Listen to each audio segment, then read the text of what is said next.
നമസ്കാരം. വേദാസിൻ്റെ മറ്റൊരു video online ക്ലാസ്സിലേക്ക് സ്വാഗതം. നമ്മളിന്ന് കഴിഞ്ഞ ക്ലാസ്സിൽ നമ്മൾ പഠിച്ചതിൻ്റെ തുടർച്ചയായിട്ട് ഇന്ന് നമ്മൾ ഒരു നിർമ്മിതിയാണ് പഠിക്കാൻ പോകുന്നത്, അല്ലെങ്കിൽ ഒരു ചിത്രം വരയ്ക്കുന്നതാണ് പഠിക്കാൻ പോകുന്നത്. ഓക്കെ, അപ്പോൾ മുമ്പത്തെ ക്ലാസ്സിൽ നമ്മൾ അവസാനമായിട്ട് പഠിച്ചത് സമപാർശ്വ ത്രികോണങ്ങളെ കുറിച്ചാണ്. ഓക്കെ, അപ്പോൾ നമ്മൾ ഈ ക്ലാസ്സിൽ നമ്മൾ ചെയ്യാൻ പോകുന്നത് ലംബ സമഭാജി അല്ലെങ്കിൽ പെർപെൻഡിക്കുലർ ബൈസെക്ടർ എങ്ങനെ വരയ്ക്കാമെന്നാണ് നോക്കുന്നത്. ഓക്കെ, ലംബ സമഭാജി അല്ലെങ്കിൽ പെർപെൻഡിക്കുലർ ബൈസെക്ടർ എങ്ങനെ വരയ്ക്കാമെന്നാണ് നോക്കുന്നത്. ഓക്കെ, നമുക്ക് ഒന്ന് രണ്ട് ചോദ്യങ്ങളിലേക്ക് കിടക്കാം. ഓക്കെ, ഞാനൊരു ചോദ്യം ഇവിടെ ഒന്ന് പറയാം. ഓക്കെ, 6.5 സെന്റിമീറ്റർ നീളമുള്ള ഒരു വര വരച്ച് അതിന്റെ ലംബ സമഭാജി വരയ്ക്കാം. ഓക്കെ, ചോദ്യം വളരെ എളുപ്പമാണ്, ലളിതമാണ്. 6.5 സെന്റിമീറ്റർ വരുന്ന ഒരു ലൈൻ വരച്ചിട്ട് അതിന്റെ പെർപെൻഡിക്കുലർ ബൈസെക്ടർ വരയ്ക്കുക എന്നുള്ളതാണ് ചോദ്യം. ഓക്കെ, അപ്പോൾ ചോദ്യം ക്ലിയർ ആയിട്ട് മനസ്സിലായി കാണും. അപ്പോൾ നമ്മുടെ ചോദ്യത്തിൽ വളരെ പെർഫെക്റ്റ് ആയിട്ട് കാര്യങ്ങളെല്ലാം കൊടുത്തിട്ടുണ്ട് അല്ലേ? നമുക്ക് എന്താണ് ചെയ്യേണ്ടതെന്നുള്ള കൃത്യമായിട്ട് കൊടുത്തിട്ടുണ്ട്. ഓക്കെ, ഇതിൽ നിന്ന് നമുക്ക് മനസ്സിലാക്കാൻ പറ്റുന്ന ഒന്ന് രണ്ട് കാര്യങ്ങളുണ്ട്. ഒന്നാമത്തെ കാര്യം, നമ്മൾ ആദ്യം ചെയ്യേണ്ടത് 6.5 സെന്റിമീറ്റർ വരുന്ന ലൈൻ അല്ലെങ്കിൽ ഒരു വര വരയ്ക്കുക. ആ വരച്ചതിന് ശേഷം മാത്രമാണ് എന്ത് ചെയ്യുന്നത്, പെർപെൻഡിക്കുലർ ബൈസെക്ടർ അല്ലെങ്കിൽ ലംബ സമഭാജി വരയ്ക്കാനുള്ളത്. ഓക്കെ, അപ്പോൾ നമുക്കിതിൽ ആദ്യം 6.5 സെന്റിമീറ്റർ വരുന്ന ഒരു വര വരയ്ക്കാം. ഓക്കെ, അപ്പോൾ നമ്മൾ ആദ്യമായിട്ട് ചെയ്യുന്ന കാര്യം, ആ ചിത്രത്തിൽ നമ്മൾ ആദ്യമായിട്ട് 6.5 സെന്റിമീറ്റർ വരുന്ന വര വരയ്ക്കുകയാണ്. Okay, 6.5 centimetre. അപ്പോൾ 0 നിന്ന് തുടങ്ങി 6 കഴിഞ്ഞിട്ട് 5ാമതായിട്ട് വരുന്ന വര, അല്ലെങ്കിൽ ഇവിടെ നടുക്ക് കാണുന്ന വര. ഓക്കെ, അപ്പം 6.5 സെന്റിമീറ്റർ നീളമുള്ള ഒരു വരയാണ് നമ്മൾ ആദ്യമായിട്ട് വരച്ചത്. ഓക്കെ, അപ്പോൾ ഞാൻ ഇവിടുത്തെ അളവ് മെഷർമെന്റ് ഞാൻ ഇവിടെ രേഖപ്പെടുത്തുകയാണ്. Okay, 6.5 centimetre. ഓക്കെ, അപ്പോൾ നമ്മൾ ഇനി അടുത്തതായിട്ട് ചെയ്യാൻ പോകുന്നത് ഈ വരയുടെ ലംബ സമഭാജി അഥവാ പെർപെൻഡിക്കുലർ ബൈസെക്ടർ ആണ് കണ്ടുപിടിക്കാൻ പോകുന്നത്. ഓക്കെ, ഈ വരയുടെ ലംബ സമഭാജി അല്ലെങ്കിൽ പെർപെൻഡിക്കുലർ ബൈസെക്ടർ. ഓക്കെ, അപ്പോൾ നമുക്കിത് രണ്ട് രീതിയിൽ കണ്ടെത്താൻ പറ്റും. നമുക്ക് എന്തായാലും രണ്ട് രീതിയും പറയാം. ഓക്കെ, ഒന്നാമതായിട്ട് നമ്മൾ ചെയ്യേണ്ട കാര്യം, 6.5 എന്ന് പറയുന്ന അളവിന്റെ പകുതി എടുക്കുക. 6.5 എന്ന് പറയുന്നതിന്റെ പകുതി എന്ന് പറയുമ്പോൾ 3.25 എന്ന് കിട്ടും. ഓക്കെ, അപ്പോൾ 3.25 എന്ന് പറയുന്ന അളവിനേക്കാൾ കൂടുതലായിട്ട് വരുന്ന ഒരു അളവ് കോമ്പസിൽ എടുക്കുക. ഓക്കെ, 3.25. അപ്പോൾ 3.25 എന്ന് പറയുന്ന ഒരു അളവ് നമുക്ക് എന്താണ് സ്കെയിലിൽ കണ്ടെത്താനായിട്ട് സാധിക്കത്തില്ല. അപ്പോൾ 3.2 എന്ന് പറയുന്നത് കണ്ടുപിടിക്കാൻ പറ്റും അല്ലേ? 2.5 എന്ന് പറയുന്ന അളവ് കണ്ടെത്താൻ സാധിക്കത്തില്ല. ഓക്കെ, അപ്പോൾ നമ്മൾ ചെയ്യേണ്ട കാര്യം, 3.25 കഴിഞ്ഞാൽ അടുത്ത 3.2 കഴിഞ്ഞാൽ അടുത്ത് വരുന്നത് നോക്കാം, 3.3. ആ ഒരു അളവ് എടുത്താൽ മതി. അപ്പോൾ 3.25 വലുതായിട്ട് വരുന്ന ലാർജർ ആയിട്ട് വരുന്ന ഒരു മെഷർമെന്റ്. ഓക്കെ, 3.25 വലുതായിട്ട് വരുന്ന ഒരു മെഷർമെന്റ് നിങ്ങൾക്ക് കോമ്പസിൽ എടുക്കാം. അതല്ല എങ്കിൽ ഈ കാണുന്ന ചിത്രത്തിൽ ഈ ചിത്രത്തിന്റെ പകുതിയേക്കാൾ കൂടുതൽ അളവ് എടുത്താലും എന്തായാലും നമുക്ക് എടുക്കാനുള്ള കോമ്പസിൽ എടുക്കാനുള്ള അളവായി. അപ്പോൾ ഒന്നാമതെന്ന് പറഞ്ഞാൽ തന്നിട്ടുള്ള അളവിന്റെ പകുതിയേക്കാൾ കൂടുതൽ കോമ്പസിൽ എടുക്കുക, അല്ലെങ്കിൽ തന്നിട്ടുള്ള ചിത്രത്തിന്റെ പകുതിയേക്കാൾ കൂടുതൽ. ഞാൻ എന്താ പറഞ്ഞേ, കോമ്പസിൽ ഞാൻ എടുക്കുകയാണ്. ഇവിടെ നോക്കുമ്പോൾ തന്നെ നമുക്ക് അറിയാൻ പറ്റും ഇത് പകുതിയേക്കാൾ കൂടുതലായിട്ടുണ്ട് അല്ലെ? ഇവിടെ പകുതിയേക്കാൾ കൂടുതൽ ഞാൻ കോമ്പസിൽ എടുത്തിട്ടുണ്ട് അല്ലേ? ഈ ചിത്രത്തിൽ ഞാൻ ആദ്യം പറഞ്ഞതുപോലെ 6.5 പകുതിയേക്കാൾ കൂടുതൽ ഞാൻ കോമ്പസിൽ എടുത്തോന്നെങ്കിൽ നിങ്ങൾക്ക് മെഷർമെന്റ് എടുത്തിട്ട് എൻ്റെ പകുതി എടുത്ത് അതിനേക്കാൾ കൂടുതൽ എടുക്കാം. അല്ല എങ്കിൽ ചിത്രം നോക്കിയിട്ട് ചിത്രത്തിൽ തന്നെ നിങ്ങൾക്ക് ആ പകുതിയേക്കാൾ കൂടുതൽ വരുന്ന അളവ് കണ്ടെത്താം. ഓക്കെ, ഇനി ഞാൻ ചെയ്യാൻ പോകുന്നത് ഇതിന്റെ വലതുവശത്ത് വെച്ചുകൊണ്ട് മുകളിലേക്ക് ഒരു ചാപം വരയ്ക്കണം. വലതുവശത്ത് വെച്ചുകൊണ്ട് മുകളിലേക്ക് ഞാനൊരു ചാപം വരച്ചു. അതേസമയം തന്നെ താഴേക്ക് ഒരു ചാപം വരയ്ക്കുക. ഓക്കെ, അതേസമയം തന്നെ താഴേക്ക് ഒരു ചാപം വരയ്ക്കുക. ഓക്കെ, അപ്പോൾ വലതുവശത്ത് വെച്ചുകൊണ്ട് ഈ പകുതിയേക്കാൾ കൂടുതൽ വരുന്നതും എന്നൊരു ചാപം വരച്ചു. അതുപോലെ തന്നെ ഇടതുവശത്ത് വെച്ചുകൊണ്ടും പകുതിയേക്കാൾ കൂടുതൽ വരുന്നത് ചാപം വരയ്ക്കുക. ഓക്കെ, അപ്പോൾ ഞാൻ അടുത്തത് ഇടതുവശത്തേക്ക് കൊണ്ടുപോവുകയാണ്. ഇടതുവശത്ത് മൂലയിൽ എത്തിയിട്ടുണ്ട്. ഓക്കെ, അവിടെ സ്ഥാനം ഉറപ്പിച്ചതിന് ശേഷം മുകളിലത്തേക്ക് ഒരു ചാപം വരയ്ക്കുക. അതേപോലെ തന്നെ താഴേക്ക് ഒരു ചാപം വരയ്ക്കുക. ഓക്കെ, അപ്പോൾ ഇങ്ങനെ വരച്ചു കഴിയുമ്പോൾ നമുക്ക് എന്ത് ചെയ്യാൻ പറ്റും, മുകളിലും താഴെയും ഓരോ ചാപങ്ങൾ അല്ലെങ്കിൽ ആർക്കുകൾ ഓരോ പോയിന്റിൽ കൂട്ടിമുട്ടുന്നതായിട്ട് നിങ്ങൾക്ക് കാണാൻ പറ്റും. ഓക്കെ, മുകളിൽ കാണുന്ന ഒരു പോയിന്റ് 2 ആർക്കുകളും താഴെ കാണുന്ന 2 ആർക്കുകളും ഒരു പോയിന്റിൽ കൂട്ടിമുട്ടുന്നതായിട്ട് നിങ്ങൾക്ക് കാണാനായിട്ട് പറ്റും. ഓക്കെ, അപ്പോൾ ഇനി ചെയ്യേണ്ട കാര്യം, ഈ കൂട്ടിമുട്ടിയ ബിന്ദുക്കൾ തമ്മിൽ ചേർത്ത് വരയ്ക്കുക. ഓക്കെ, ഈ കൂട്ടിമുട്ടിയ ബിന്ദുക്കൾ തമ്മിൽ സ്കെയിൽ ഉപയോഗിച്ചുകൊണ്ട് ചേർത്ത് വരയ്ക്കുക. ഓക്കെ, അപ്പോൾ സ്കെയിൽ ഉപയോഗിച്ചുകൊണ്ട് ചേർത്ത് വരയ്ക്കുകയാണ്.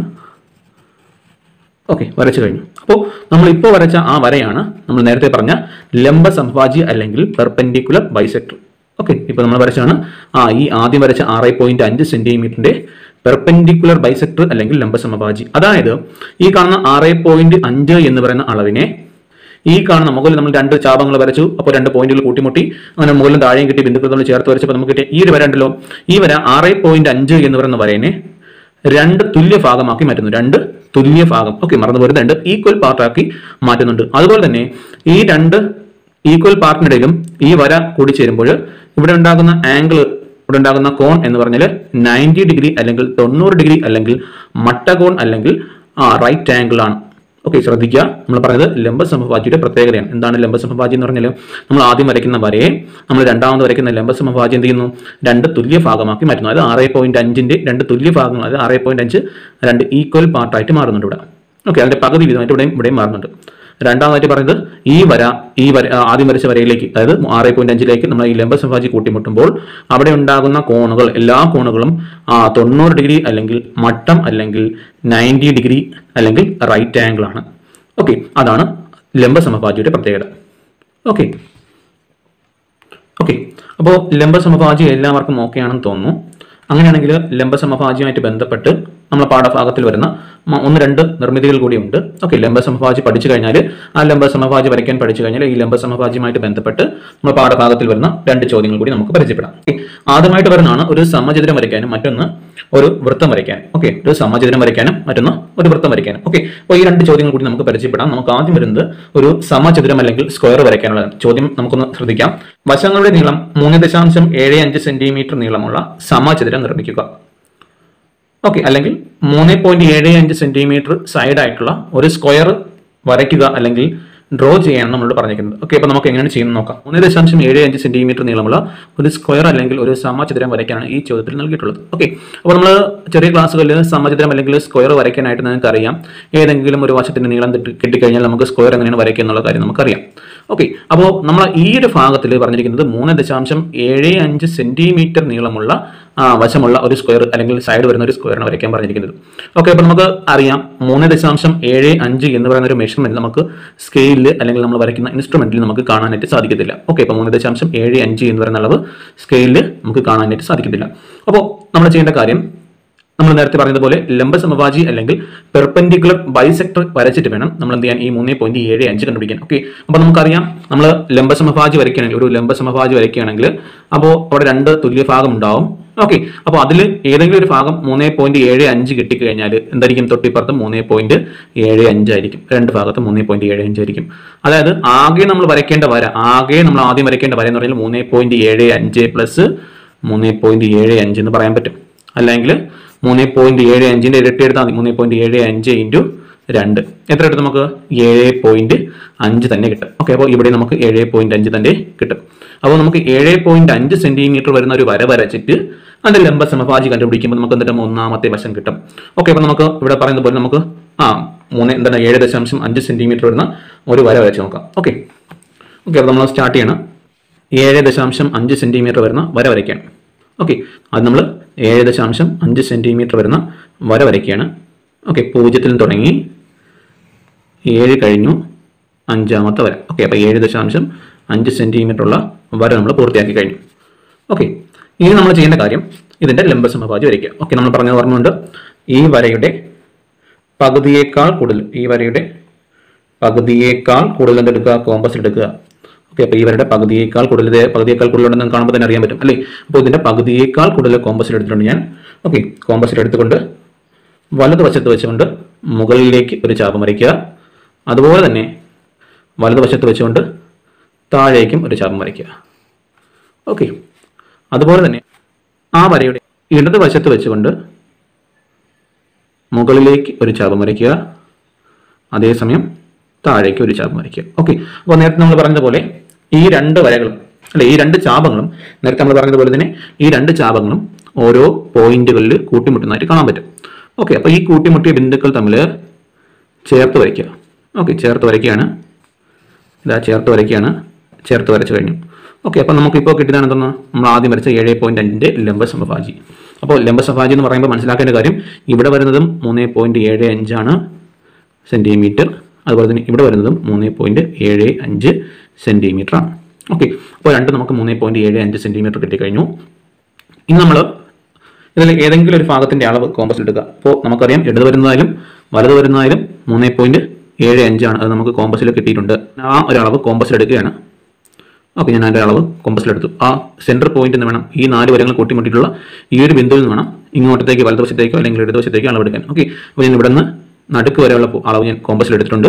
അപ്പോൾ അത് 3.75 ആണ് നമുക്ക് എല്ലാവർക്കും അറിയാം. ഓക്കെ, അപ്പോൾ ഈ 3.75 കൊണ്ടാണ് നമ്മൾ ഇപ്പോൾ നമുക്ക് ഒരു വശമാണ്, ഈ സമചതുരത്തിന്റെ ഒരു വശം, അടിസ്ഥാനമായിട്ടുള്ള ഒരു വശം മാത്രമാണ് നമുക്ക് കിട്ടിയിട്ടുള്ളത്. ഇനിയുള്ള 3 വശങ്ങൾ കൂടി നമുക്ക് വരയ്ക്കാനുണ്ട്. ഓക്കെ, നമുക്ക് വേണമെങ്കിൽ ഈ ചിത്രം ഈ 3.75 അടിസ്ഥാനമാക്കി വെച്ചുകൊണ്ട് നമുക്ക് വലത് സൈഡിൽ വേണമെങ്കിൽ വരയ്ക്കാം. ഈ വലത് സൈഡിൽ വേണമെങ്കിൽ വരയ്ക്കാം, അതേസമയം ഇടത് സൈഡിൽ വേണമെങ്കിൽ നമുക്ക് വരയ്ക്കുവാനായിട്ട് സാധിക്കും. ഓക്കെ, അപ്പോൾ ഞാൻ ഇത് വലത് സൈഡിലേക്ക് വരയ്ക്കാനായിട്ട് തീരുമാനിക്കുകയാണ്. അപ്പോൾ നമ്മൾ ചെയ്യുന്ന കാര്യം, ഈ 3.75 വരച്ച് കോമ്പസിൽ എടുത്തു കഴിഞ്ഞു. ഈ 3.75 നമ്മുടെ ഈ ലംബ സമഭാജിയുടെ വശത്തിന്റെയും ബിന്ദുക്കളെ കൂട്ടിമുട്ടുന്ന ഭാഗത്ത്, ആ 4 ബിന്ദുക്കളും കൂട്ടിമുട്ടുന്ന ഭാഗത്ത് വെച്ചുകൊണ്ട് ആ ലംബ സമഭാജിയുടെ മുകൾ ഭാഗത്തേക്ക് ഒരു ചാപം വരയ്ക്കുക. ഓക്കെ, ഞാൻ മുകൾ ഭാഗത്തേക്ക് ഒരു ചാപം വരച്ചിട്ടുണ്ട്. അപ്പോൾ അവിടെ കിട്ടുന്ന എന്തായിരിക്കും? രണ്ടാമത്തെ വശമായിരിക്കും അല്ലേ? അത് രണ്ടാമത്തെ വശമായിരിക്കും. അത് നമുക്ക് 3.75 സെന്റിമീറ്റർ എന്ന് പറയാൻ പറ്റും. അപ്പോൾ ഒന്നുകൂടെ പറയാം, നമ്മൾ 7.5 വരച്ചതിന്റെ അളവ് കിട്ടിയതിന്റെ കാര്യം നമുക്കറിയാം. അതിനുശേഷം നമ്മൾ എന്ത് ചെയ്തു? അതിന്റെ പകുതിയേക്കാൾ കൂടുതൽ കോമ്പസിലെടുത്ത് ലംബ സമഭാജി വരച്ചു. ഓക്കെ, അപ്പോൾ നമുക്ക് കിട്ടിയത് 3.75 3.75 ആണ്. ഞാൻ വലത് സൈഡിലാണ് സമചതുരം അല്ലെങ്കിൽ സ്ക്വയർ വരയ്ക്കാൻ പോകുന്നത്. അപ്പോൾ ഈ 3.75 എന്നുള്ളത് ഞാൻ കോമ്പസിൽ എടുത്തിട്ടുണ്ട്. എടുത്തിട്ട് നമ്മൾ അതിന്റെ മിഡിൽ പോയിന്റിലേക്ക്, അതായത് ലംബ സമഭാജിയും നമ്മൾ 7.5 സെന്റിമീറ്റർ കൂട്ടിച്ചേരുന്ന ഈ ബിന്ദുവിൽ വെച്ചുകൊണ്ട് മുകളിലേക്ക് ബൈസെക്ടറിലേക്ക് അല്ലെങ്കിൽ പെർപെൻഡിക്കുലർ ബൈസെക്ടറിലേക്ക് മുകളിലേക്ക് ഒരു ചാപം അല്ലെങ്കിൽ ആർക്ക് വരച്ചു. അപ്പോൾ എനിക്ക് ആർക്ക് കിട്ടിയ ഈ പോയിന്റ് ആണ് നമ്മുടെ ചിത്രത്തിന്റെ രണ്ടാമത്തെ എൻഡ്. അപ്പോൾ നമ്മൾ മൂന്നാമത്തെ സൈഡും നാലാമത്തെ സൈഡും കണ്ടുപിടിക്കാനായിട്ട് നമ്മുടെ ചിത്രത്തിൽ വലതുവശത്ത് നമുക്ക് കിട്ടിയ പോയിന്റിൽ നിന്ന് മുകളിലേക്ക് ഒരു ചാപം വരയ്ക്കുന്നു. അതുപോലെ തന്നെ നമുക്ക് കിട്ടിയ രണ്ടാമത്തെ പോയിന്റ് അല്ലെങ്കിൽ രണ്ടാമത്തെ വശത്തിന്റെ എൻഡ് പോയിന്റിന്റെ അവിടെ കോമ്പസ് വെച്ചുകൊണ്ട് വലതുവശത്തേക്കും ഒരു ചാപം വരയ്ക്കുന്നു. അപ്പോൾ നമുക്ക് ഈ രണ്ട് ചാപങ്ങളും ഒരു ബിന്ദുവിൽ കൂട്ടിമുട്ടുന്നതായിട്ട്, ഒരു ബിന്ദുവിൽ ഈ രണ്ട് ചാപങ്ങളും ഒരു ബിന്ദുവിൽ കൂട്ടിമുട്ടുന്നതായിട്ട് കാണാൻ പറ്റും. ഓക്കെ, അപ്പോൾ ഞാൻ ഈ ബിന്ദുക്കൾക്ക് ഓരോ പേര് കൊടുക്കുകയാണ്. ഇത് ഞാൻ എ എന്ന് കൊടുക്കുന്നു. ഇതിന്റെ ഇടത് ഭാഗത്തേക്ക് ഞാൻ ബി എന്ന് കൊടുക്കുന്നു. ഞാൻ അടുക്ക് വരുന്നതിന് ഒ എന്ന് കൊടുക്കുന്നു. മുകളിൽ വരുന്ന പോയിന്റ് സി എന്നും താഴെ ഡി എന്ന് ജസ്റ്റ് കൊടുക്കുന്നു. അവിടെ പോയിന്റ് ഒന്നും കിട്ടിയിട്ടില്ല. ഓക്കെ, പ്ലസ് ഇവിടെ മുകളിൽ വരുന്ന പോയിന്റ് സി എന്ന് കൊടുക്കുന്നു. ഓക്കെ, ഇനി ചെയ്യേണ്ട കാര്യം, ഈ പോയിന്റ് ഇവിടെ കിട്ടിയ പോയിന്റ്, ഓക്കെ, ആ പോയിന്റ് എയുമായും നമ്മൾ വരച്ച എങ്ങോട്ടാണ് ചാപം വരച്ചത് ആ പോയിന്റുമായിട്ട് പരസ്പരം കണക്ട് ചെയ്യുക. ഓക്കെ, അപ്പം നമുക്കിവിടെ കിട്ടിയ പോയിന്റ് നമുക്കിവിടെ ഉണ്ട്. ആ പോയിന്റ് എന്ത് ചെയ്യുക? എയുമായിട്ടും അതുപോലെ തന്നെ തൊട്ടിപ്പുറത്ത് വരുന്ന സിയുമായിട്ട് കണക്ട് ചെയ്ത് വരയ്ക്കുക. ഓക്കെ, എയുമായിട്ട് നമ്മൾ കണക്ട് ചെയ്ത് വരച്ചു. അതേസമയം നമ്മൾ സിയുമായിട്ട് കണക്ട് ചെയ്ത് വരയ്ക്കാം. ഓക്കെ ഓക്കെ അപ്പോൾ നമ്മൾ എന്തായി? 3.75 സെന്റിമീറ്റർ നീളമുള്ള സമചതുരമായി വശം ഉള്ള സ്ക്വയർ ആയിട്ടുണ്ട്. ഓക്കെ, 3.75 സെന്റിമീറ്റർ വശമായിട്ടുള്ള സൈഡായിട്ടുള്ള സ്ക്വയർ ആയിട്ടുണ്ട്. ഓക്കെ ഓക്കെ ഞാനിപ്പോൾ വരച്ച് പൂർത്തിയാക്കിയിട്ടുള്ള ആ ഒരു സ്ക്വയറിന്റെ ചിത്രമാണ് ഞാനിവിടെ ഒന്ന് കാണിച്ചിരിക്കുന്നത്. ഓക്കെ, അപ്പോൾ ശ്രദ്ധിക്കുക. നമുക്കറിയാം എന്തായാലും ആ ഒരു സ്ക്വയറിന്റെ നാലാമത്തെ എഡ്ജിന് പോയിന്റ് കൊടുത്തിട്ടുള്ള ഞാൻ അതിനൊരു ഇ എന്ന ലെറ്റർ കൊടുക്കുകയാണ്. ഓക്കെ, അപ്പോൾ നമുക്ക് ഇവിടെ കിട്ടിയ സ്ക്വയർ കൂടി നോക്കാം. എങ്ങനെയാണ് കിട്ടുന്ന സ്റ്റെപ്പ് നോക്കാം. നമ്മൾ ആദ്യം ആ 3.75 ആണ് നമുക്ക് എടുക്കേണ്ടത്. അപ്പോൾ 3.75 കൂടി ആഡ് ചെയ്ത് ആ 7.5 വരുന്ന ഒരു സൈഡ് ആദ്യം വരച്ചു. രണ്ടാമതായിട്ട് അതിന്റെ പെർപെൻഡിക്കുലർ ബൈസെക്ടർ അല്ലെങ്കിൽ ലംബ സമഭാജി വരയ്ക്കാൻ നമുക്കറിയാം, അത് വരച്ചു. വരച്ചതിന് ശേഷം നമുക്ക് കിട്ടുന്ന ഭാഗമാണ് 3.75. ആദ്യം വരച്ച വരയിൽ ഫസ്റ്റ് വരുന്ന പാർട്ട് 3.75 ആയിരിക്കും. രണ്ടാമത് വരുന്ന പോയിന്റും 3.75 ആയിരിക്കും. അടുത്തായിട്ട് നമ്മൾ ചെയ്യേണ്ട കാര്യം, ഈ ചിത്രത്തിലെ 4 പോയിന്റുകളുടെ കൂട്ടിമുട്ടുന്ന ഈ ഒരു പോയിന്റിലേക്ക്, 4 പോയിന്റുകളും കൂട്ടിമുട്ടുന്ന ഈ ഒരു ഭാഗത്തേക്ക് ഈ ഒരു ഭാഗത്ത് വെച്ചുകൊണ്ട് എന്ത് ചെയ്യുക? മുകളിലേക്ക് ഈ കോമ്പസിലെടുത്ത അളവ് 3.75 മുകളിലേക്ക് ഒരു ചാപം വരയ്ക്കുക. അത് വെച്ചുകൊണ്ട് മുകളിലേക്ക് ഒരു ചാപം വരയ്ക്കുക. ഓക്കെ, ആ ചാപം വരയ്ക്കുമ്പോൾ നമുക്ക് രണ്ടാമത്തെ വശം കിട്ടും. ആ രണ്ടാമത്തെ വശത്തിൽ നേരത്തെ പറഞ്ഞ 3.75 കോമ്പസിൽ വെച്ചുകൊണ്ട് അവിടത്തെ വെച്ചുകൊണ്ട് വലതുവശത്തേക്കും അതുപോലെ തന്നെ എയിൽ വെച്ചുകൊണ്ട് അല്ലെങ്കിൽ നമ്മൾ ആദ്യം വരച്ച വരയുടെ വലതുവശത്ത് വെച്ചുകൊണ്ട് മുകളിലേക്കും ഒരു ചാപം വരയ്ക്കുന്നു. അപ്പോൾ കൂട്ടിമുട്ടുന്ന പോയിന്റ് എന്തായിരിക്കും? ചാപങ്ങൾ തമ്മിൽ കൂട്ടിമുട്ടുന്ന പോയിന്റ് ആയിരിക്കും ഈ സമചതുരത്തിന്റെ നാലാമത്തെ മൂല എന്ന് പറയുന്നത്. ഓക്കെ, അപ്പോൾ ഈ നാലാമത്തെ മൂലയിൽ നിന്ന് നമ്മൾ വരച്ച ഓരോ പോയിന്റിലേക്ക് നീട്ടി വരയ്ക്കുമ്പോൾ നമുക്ക് എന്ത് ചെയ്യാൻ പറ്റും? ആ വരകൾ ചേർത്ത് വരയ്ക്കുമ്പോൾ നമുക്ക് എന്ത് ചെയ്യാൻ പറ്റും? ഇവിടെ ഒരു സമചതുരം കാണാൻ പറ്റും. ആ സമചതുരത്തിന്റെ എല്ലാ വശവും 3.75 തന്നെയായിരിക്കും. 3.75 സെന്റിമീറ്റർ ആയിരിക്കും. ഓക്കെ ഓക്കെ അടുത്തായിട്ട് നമ്മൾ ഡിസ്കസ് ചെയ്യാൻ പോകുന്നത് നമ്മൾ ഒരു സർക്കിൾ അല്ലെങ്കിൽ ഒരു വൃത്തം വരയ്ക്കുന്നതാണ് നമ്മൾ അടുത്ത ഈ ഒരു പോർഷനിൽ പറയുന്നത്. ഓക്കെ, ഒരു സർക്കിൾ അല്ലെങ്കിൽ ഒരു വൃത്തം എങ്ങനെയാണ് വരയ്ക്കുന്നതെന്നാണ് പറയുന്നത്. ഓക്കെ, ലംബ സമഭാജി ഉപയോഗിച്ചാണ് നമ്മൾ വരയ്ക്കുന്നത്. ഓക്കെ, നമുക്ക് ചോദ്യം ശ്രദ്ധിക്കാം. ആരം 2.75 സെന്റിമീറ്റർ ആയ വൃത്തം വരയ്ക്കുക. ഓക്കെ, റേഡിയസ് 2.75 സെന്റിമീറ്റർ ആയിട്ടുള്ള ഒരു സർക്കിൾ വരയ്ക്കാനാണ് ഇവിടെ പറഞ്ഞിട്ടുള്ളത്. ഓക്കെ, നമ്മൾ വരയ്ക്കുന്ന സർക്കിളിന്റെ റേഡിയസ് 2.75 ആയിരിക്കണം എന്നാണ് നമുക്ക് പറഞ്ഞിട്ടുള്ള ചോദ്യം. ഓക്കെ, അപ്പോൾ നമുക്ക് സാധാരണ ആരം തന്നു കഴിഞ്ഞാൽ ഏതൊരളവായാലും നമുക്ക് ചെറിയ ക്ലാസ്സിൽ തന്നെ വൃത്തം വരയ്ക്കാൻ നമുക്ക് അറിയായിരുന്നു അല്ലേ? ആരം തന്നു കഴിഞ്ഞാൽ നമുക്ക് വൃത്തം വരയ്ക്കാൻ അറിയായിരുന്നു. ഓക്കെ, അപ്പോൾ ഇവിടെ പറഞ്ഞിരിക്കുന്ന വൃത്തത്തിന്റെ ആരത്തിന്റെ അളവെന്ന് പറഞ്ഞാൽ 2.75 സെന്റിമീറ്റർ ആണ്. ഓക്കെ, അപ്പോൾ നേരത്തെ നമ്മൾ പറഞ്ഞ പോലെ തന്നെ 2.75 എന്ന് പറയുന്ന അളവ് കണ്ടെത്തുവാനായിട്ട് സാധിക്കത്തില്ല. ഓക്കെ, അപ്പോൾ നമ്മൾ ചെയ്യേണ്ട കാര്യം, ഈ 2.75 കണ്ടെത്താനായിട്ട് നമ്മൾ എന്ത് ചെയ്യുക? അതിന്റെ ഇരട്ടി വരുന്നൊരു വര എടുക്കുക. രണ്ട് ലംബ സമഭാജി വരയ്ക്കുമ്പോൾ നമുക്ക് എന്ത് ചെയ്യാൻ പറ്റും? 2.75 എന്ന് പറയുന്ന അളവ് കണ്ടെത്താനായിട്ട് പറ്റും. ഓക്കെ, അപ്പോൾ 2.75 ആണ് നമുക്ക് വരയ്ക്കേണ്ടതെങ്കിൽ അതുപോലെ തന്നെ ഒരു അളവ് കൂടി ചേർത്തെടുക്കുക. അതായത് 2.75 2.75 കൂടി ചേർന്നാണ് നമ്മൾ ആദ്യം വരയ്ക്കേണ്ട വര. അപ്പോൾ നമ്മൾ വരയ്ക്കേണ്ട വര എന്ന് പറഞ്ഞാൽ 2.75 2.75 കൂടി ചേർന്ന് 5.5 ആണ്. അപ്പോൾ 5.5 സെന്റിമീറ്റർ വരുന്ന വര വരച്ചിട്ട് വേണം അതിന്റെ ലംബ സമഭാജി വരയ്ക്കാൻ. ഓക്കെ, അപ്പോൾ നമ്മൾ 2.75 സെന്റിമീറ്റർ നീളമുള്ള വര കണ്ടെത്താനായിട്ട്, നീളം കണ്ടെത്താനായിട്ട് നമ്മൾ ചെയ്യേണ്ട കാര്യം, നമ്മൾ എന്ത് ചെയ്യുക? നേരത്തെ ലംബ സമഭാജി ഉപയോഗിച്ചാണ് അത് കണ്ടുപിടിക്കുക. കണ്ടുപിടിക്കാനായിട്ട് എന്തെങ്കിലും 2.75 2.75 കൊണ്ട് ചേർന്നിട്ടുള്ള 5.5 വരുന്ന ഒരു വര വരച്ചാൽ മാത്രമേ നമുക്ക് ഇതിൽ നിന്ന് 2.75 കണ്ടെത്താനായിട്ട് വരത്തുള്ളൂ. അപ്പോൾ ഞാനിത് ഒന്ന് വരയ്ക്കുകയാണ്. ഓക്കെ, ഈ സർക്കിൾ ഒന്ന് വരയ്ക്കുകയാണ്. നമുക്കൊന്ന് ശ്രദ്ധിക്കാം. അപ്പോൾ നമ്മൾ ആദ്യം ചെയ്യേണ്ട കാര്യം എന്താണ്? ഇവിടെ പറയുന്ന പോലെ 5.5 സെന്റിമീറ്റർ വരുന്ന വര വരയ്ക്കുക. 5.5 സെന്റിമീറ്റർ വരുന്ന വര വരയ്ക്കുക. ഓക്കെ, അപ്പോൾ 0 നിന്ന് ആരംഭിക്കുകയാണ്. 0 നിന്ന് തുടങ്ങി 5.5. ഓക്കെ, 5 കഴിഞ്ഞ് 5ാമത്തെ വര ആണെന്തെന്ന് 5.5. അപ്പോൾ 5.5 സെന്റിമീറ്റർ വരുന്ന വര ഞാൻ ഇവിടെ വരച്ചിട്ടുണ്ട്. നേരത്തെ നമ്മൾ പറയുന്നത് പോലെ തന്നെ ഈ വരയുടെ പകുതിയേക്കാൾ കൂടുതൽ കോമ്പസ് എടുക്കുക. ഓക്കെ, ഞാൻ ഇവിടെ അതിൻ്റെ ഒരു പോയിന്റിൽ വെച്ചുകൊണ്ട് അതിൻ്റെ പകുതിയേക്കാൾ കൂടുതൽ ഞാൻ കോമ്പസിൽ എടുക്കുകയാണ്. നമ്മുടെ പകുതിയേക്കാൾ കൂടുതൽ കോമ്പസിൽ ഞാൻ അടയാളപ്പെടുത്തിയിട്ടുണ്ട്. പകുതിയേക്കാൾ കൂടുതൽ കോമ്പസിൽ എടുത്തിട്ടുണ്ട്. ഓക്കെ, പകുതിയേക്കാൾ കൂടുതൽ കോമ്പസിൽ വന്നിട്ടുണ്ട്.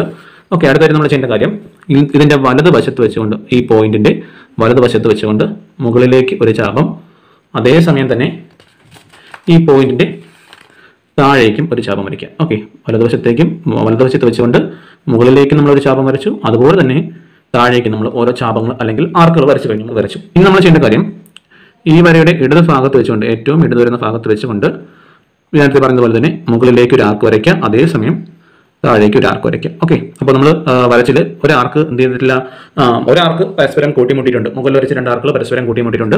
താഴത്തെ ആർക്ക് ചെറിയൊരു വ്യത്യാസം വന്നിട്ടുണ്ട്. അപ്പോൾ അത് കൂട്ടിമുട്ടണം. അപ്പോൾ കൂട്ടിമുട്ടുമ്പോൾ ആ പോയിന്റ് കണ്ടുപിടിക്കാൻ പറ്റും. അപ്പോൾ കൂട്ടിമുട്ടാനായിട്ട് നമ്മൾ എന്ത് ചെയ്യാം, നമ്മൾ ആദ്യം വരച്ച ആർക്ക് അല്പം കൂടി നീട്ടി വരയ്ക്കുക. ഓക്കെ, അതാ കൂട്ടിമുട്ടിയിട്ടുണ്ട് അല്ലേ. അപ്പോൾ 2 ആർക്കുകളും പരസ്പരം കൂട്ടിമുട്ടി. മുകളിലത്തെ 2 ആർക്കുകളും പരസ്പരം കൂട്ടിമുട്ടി, താഴത്തെ 2 ആർക്കുകളും പരസ്പരം കൂട്ടിമുട്ടി. ഇനി ഞാൻ 2 പോയിന്റുകളൊന്ന് ജസ്റ്റ് ഒന്ന് ചേർത്ത് വരയ്ക്കാൻ വേണ്ടി സ്കെയിൽ ഒന്ന് ചേർത്ത് വയ്ക്കുകയാണ്. ഓക്കെ, അപ്പോൾ ഞാൻ ആ ഒരു 2 പോയിന്റുകൾ ചേർത്തൊന്ന് വെച്ചിട്ടുണ്ട്. ഓക്കെ, ഇനി നമ്മൾ ചെയ്യേണ്ട കാര്യം ഇതിൻ്റെ പോയിന്റുകൾ തമ്മിൽ ജോയിൻ ചെയ്ത് വരയ്ക്കുക. ഓക്കെ, ഇതിൻ്റെ പോയിന്റുകൾ തമ്മിൽ ജോയിൻ ചെയ്ത് വരയ്ക്കുക. പോയിന്റുകൾ നമ്മൾ ജോയിൻ ചെയ്ത് വരച്ചു. ഓക്കെ, അപ്പോൾ നമുക്കിവിടെ ജോയിൻ ചെയ്ത് വരച്ചപ്പോൾ നമുക്കിവിടെ കിട്ടിയ ഈ ഒരു പാർട്ട് എത്രയായിരിക്കും? നമുക്കറിയാം എന്തായാലും 2.75 ആയിരിക്കും. അതുപോലെ തന്നെ ലെഫ്റ്റിൽ വന്നതും 2.75 സെന്റിമീറ്റർ ആയിരിക്കും. ഓക്കെ, രണ്ടിടത്തും 2.75 സെന്റിമീറ്റർ ആണ് എന്ത് ചെയ്തു, കോമ്പസ് ഉപയോഗിച്ച് കണ്ടുപിടിച്ചു അല്ലേ. അത് എങ്ങനെയാണ് കണ്ടുപിടിച്ചത്?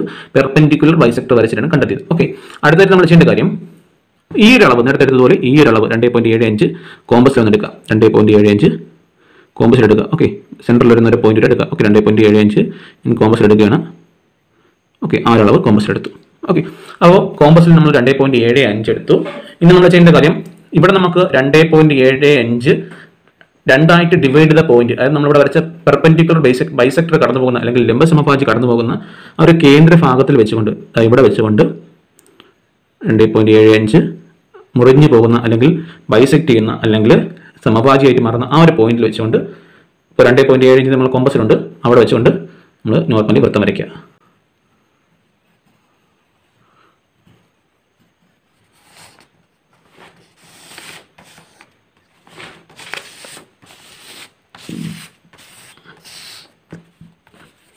ഓക്കെ, നമ്മൾ ആ സർക്കിൾ ഇവിടെ കംപ്ലീറ്റ് ആയിട്ടുണ്ട്. 2.75 സെന്റിമീറ്റർ വരുന്ന സർക്കിൾ ഇവിടെ നമ്മളിവിടെ കംപ്ലീറ്റ് ചെയ്ത് വെച്ചിട്ടുണ്ട്. ഓക്കെ, അപ്പോൾ നമ്മൾ വരയ്ക്കുമ്പോൾ ശ്രദ്ധിക്കേണ്ട കാര്യം നമ്മൾ കറക്റ്റ് പോയിന്റ് പൊസിഷൻ എടുക്കുക. എന്നാൽ മാത്രമേ നമുക്ക് ഈ പറഞ്ഞ അളവിലുള്ള ചിത്രങ്ങൾ നമുക്ക് വരയ്ക്കാനായിട്ട് സാധിക്കത്തുള്ളൂ. ഓക്കെ, അപ്പോൾ ഇന്നത്തെ ഈ ഒരു സെക്ഷൻ നിങ്ങൾക്ക് മനസ്സിലായെന്ന് വിശ്വസിക്കുന്നു. Good bye.